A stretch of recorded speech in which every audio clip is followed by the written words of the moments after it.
Hi welcome to wifi TV. ప్రతి వ్యక్తిని 3 రకాల శని దోషాలు వెంటాడి వేధిస్తూ ఉంటాయి. ఏలినాటి శని తర్వాత అదే మృత్యు భయం శనీశ్వరుడి గురించి అందరికీ తెలిసిన విషయమే. మిమ్మల్ని శని పట్టుకుంటే ఎవ్వరూ కూడా కాపాడలేరు. శని వేధించేటప్పుడు మీరు ఏ పని చేసినా కూడా సక్సెస్ కాదు, అన్ని ఇబ్బందులే కలుగుతాయి. తప్పులను లెక్కించి మీరు దానికి శిక్ష అనుభవించేలా చేస్తాడు శనిదేవుడు. శనిదేవుడు యముడికి అగ్రజుడు కూడాను. చాలామంది మీకు శని దోషం ఉందనగానే అల్లాడిపోతారు, ఆందోళన చెందుతారు. కానీ శనీశ్వరుడు అంత చెడ్డవాడేమీ కాదు. ఆయన్ను భక్తితో పూజిస్తే మీ దోషం తొలగిపోతుంది. శనీశ్వరుడు కొన్ని రాశుల్లో సంచారం చేస్తూ ఉంటాడు.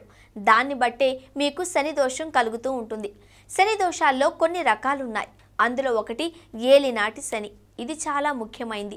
అలాగే మరొకటి అర్ధాష్టమ శని, ఇది రెండోది. అలాగే మూడోది అష్టమ శని. ఈ 3 రకాల శనుల బారిన ఎక్కువగా పడుతూ ఉంటారు. ప్రతి వ్యక్తి జీవితంలో ఏలినాటి శని వచ్చిపోతూ ఉంటుంది.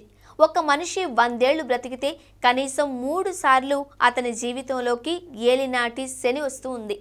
దాదాపు 7-8 ఏళ్లు ఒక వ్యక్తి జీవితంపై ఏలినాటి శని ప్రభావం చూపుతుంది. అందువల్లే దీన్ని ఏలినాటి శని అంటారు. ఏ పని తలపెట్టినా కూడా ఆటంకాలు వాటిల్లుతూ ఉంటాయి. అందుకే మీ జాతకంలో ఏలినాటి శని ఉంటే మాత్రం మీరు చాలా జాగ్రత్తలు పాటించాలి. ఇక ఏలినాటి శని పూర్తయిన కొన్నేళ్ల తర్వాత అర్ధాష్టమ శని అనేది స్టార్ట్ అవుతూ ఉంటుంది.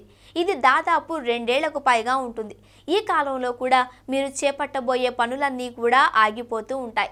ఏ పని చేపట్టినా కూడాను మీరు ఇబ్బందులు ఎదుర్కొంటూ ఉంటారు. అర్ధాష్టమ శని పూర్తయిందని ఆనందించేలోపే మీ జీవితంలోకి కొన్ని సంవత్సరాల తర్వాత అష్టమ శని వస్తూ ఉంది.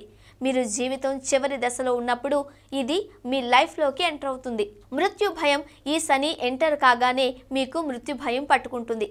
మీరు అనారోగ్యాలకు గురవుతారు. ఇది ఒక 2 ఏళ్ళు ఉంటుంది. ఇలా ప్రతి వ్యక్తి జీవితంలో 3 రకాల శనులు వచ్చిపోతూ ఉంటాయి. ఈ వీడియో కనుక మీకు నచ్చినట్లయితే లైక్ చేయండి, షేర్ చేయండి, సబ్స్క్రైబ్ చేయడం మాత్రం మర్చిపోకండి. Please subscribe to wifi TV.